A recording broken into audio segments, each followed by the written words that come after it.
KG arts classes YouTube channel में आपका स्वागत है। मैं हूं कृष्ण गोपाल। आज अपना टॉपिक है बनी ठनी, जो किशनगढ़ शैली का एक प्रसिद्ध चित्र है। बनी ठनी जो भारत की मोनालिसा कहलाता है और ये बनी ठनी से संबंधित कंपटीशन एग्जाम में बहुत बार प्रश्न पूछे जा चुके हैं। भारतीय लोक कला एवं संस्कृति और राजस्थानी चित्रकला एवं संस्कृति में बनी ठनी से संबंधित उसके रचनाकार के बारे में, इस पर जो डाक टिकट जारी हुआ उसके बारे में, किसने बनी ठनी को भारत की मोनालिसा कहा, इसके बारे में कंपटीशन एग्जाम में प्रश्न आ चुके हैं। तो ये आपके लिए महत्वपूर्ण साबित होगा। ऐसा ही मैं एक वीडियो लेकर आया हूँ बनी ठनी का किशनगढ़ शैली, जो पिछले वाले वीडियो में संपूर्ण विस्तृत अध्ययन अपन ने किशनगढ़ शैली में किया था। तो चलते हैं भारत की मोनालिसा कहलाने वाला जो बनी ठनी चित्र है।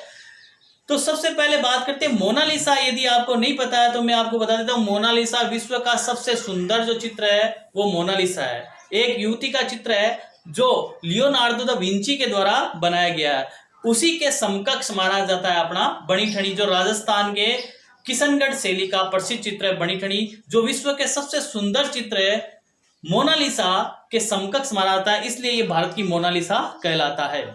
और मोनालिसा के चित्रकार कौन है? Leonardo da Vinci. लेकिन अपने राजस्थानी किशनगढ़ शैली का जो प्रसिद्ध चित्र बनी ठनी, इसके रचनाकार चित्रकार है मोरध्वज निहाल चंद। मोरध्वज निहाल चंद जो किशनगढ़ के राजा सावन सिंह, जिसका उपनाम था नागरीदास, के शासन काल में जो दरबारी चित्रकार रहे थे, जो राजा को प्रसन्न करने के लिए उनकी जो प्रियसी अर्थात दासी उपपत्नी जो बनी ठनी थी, उसका सौंदर्य स्वरूप को चित्रित किया था मोरध्वज निहाल चंद, जो दरबारी चित्रकार थे, सावन सिंह के दरबारी चित्रकार। तो ये बनी ठनी का चित्र बनाया था मोरध्वज निहाल चंद ने। बनी ठनी का शाब्दिक अर्थ भी सजी दधी होता है। जो सावन सिंह की उपपत्नी अर्थात दासी थी, उसका नारी सौंदर्य स्वरूप और सजी दधी होने के कारण उसको नाम ही दे दिया गया बनी ठनी।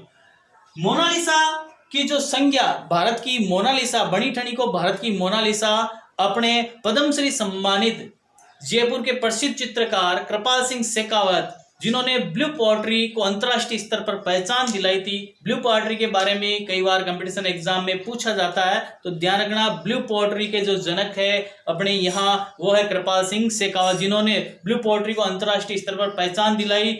नीले पात्र पर सुनहरे रंगों से किया जाने वाला चित्रांकन ब्लू पोएट्री कहलाते हैं, जिसके जन्मदाता है कृपाल सिंह शेखावत। और इन्होंने इस ब्लू पोएट्री को राजस्थान में ही नहीं, भारत में ही नहीं, अंतर्राष्ट्रीय स्तर पर एक अलग पहचान दिलाई थी। किसने? कृपाल सिंह शेखावत ने। इन्होंने ही इस बनी ठनी को भारत की मोनालिसा के समकक्ष की संज्ञा दी थी। साथ ही किशनगढ़ शैली को प्रकाश में लाने का श्रेय, जो पिछले वाले वीडियो में बताया था मैंने, कि एरिक डिकिंसन को जाता है। इनके द्वारा भी इस बनी ठनी चित्र को भारत की मोनालिसा कहा गया है। तो मोनालिसा के चित्र के समकक्ष बनी ठनी की जो तुलना की है, वो किशनगढ़ शैली को प्रकाश में लाने का श्रेय जिसको जाता है एरिक डिकिंसन, उन्होंने की है। साथ ही कृपाल सिंह शेखावत के द्वारा इसको भारत की मोनालिसा कहा गया है। किसको? बनी ठनी को। चलते हैं मोनालिसा का चित्रण जो कार्य कब हुआ। पूछा जाए कि मोनालिसा के समकक्ष जो बना चित्र बनी ठनी का चित्रण कार्य कब हुआ। तो बनी ठनी का जो चित्रण कार्य है वो है 1755 से 1757 के मध्य है। वो बनी ठनी चित्रण कार्य पूर्ण किया गया। किसके द्वारा? मोरध्वज निहाल चंद, जो सावन सिंह का दरबारी चित्रकार के था, उसके द्वारा 1755 से 1757 के मध्य बनी ठनी चित्र बनाया गया था। आज बनी ठनी का जो चित्र है वर्तमान में अजमेर का जो संग्रहालय है उसमें सुरक्षित रखा गया है। आपको ज्ञात हो तो बता देता हूं कि भारत सरकार के डाक विभाग के द्वारा बनी ठनी चित्र पर डाक टिकट जारी किया गया। कब किया गया? 5 मई 1973 को ये डाक टिकट जारी किया गया बनी ठनी चित्र पर। किशनगढ़ शैली का प्रसिद्ध चित्र है बनी ठनी, उस पर डाक टिकट जारी किया गया भारत सरकार के द्वारा, और वो 5 मई 1973 को किया गया था। चलते हैं आगे, बात करते हैं बनी ठनी के सौंदर्य की अद्भुत मिसाल के साथ ही उच्च कोटि की एक कवियत्री व गायिका भी थी। बनी ठनी केवल ये सावन सिंह की पत्नी, उपपत्नी, दासी नहीं, हम बता दें आपको कि बनी ठनी स्वयं कविताएं लिखती थी, ये कवयित्री थी और एक उच्च कोटि की गायिका भी थी। जितना इसका रूप सौंदर्य है उतनी ही सुंदर और अच्छी इसकी गायकी थी और ये कवयित्री थी।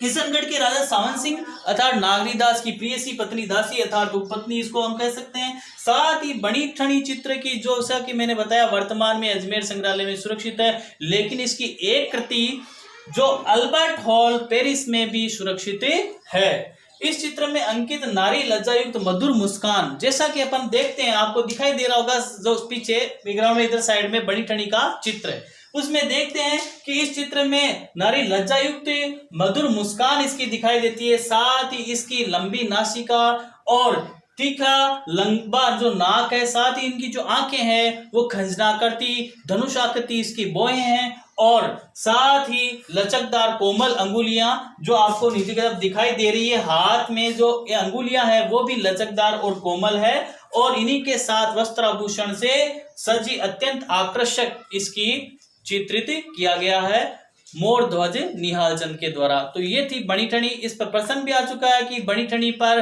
भारत सरकार द्वारा डाक टिकट कब जारी किया गया, तो ध्यान में रहे कि 5 मई 1973 को भारत सरकार के द्वारा इस पर डाक टिकट जारी किया गया। धन्यवाद। कैसा लगा ये आपको वीडियो, कमेंट्स बॉक्स में अपना प्रत्युत्तर जरूर दें। कृपया वीडियो को लाइक और सब्सक्राइब करना ना भूलें। धन्यवाद।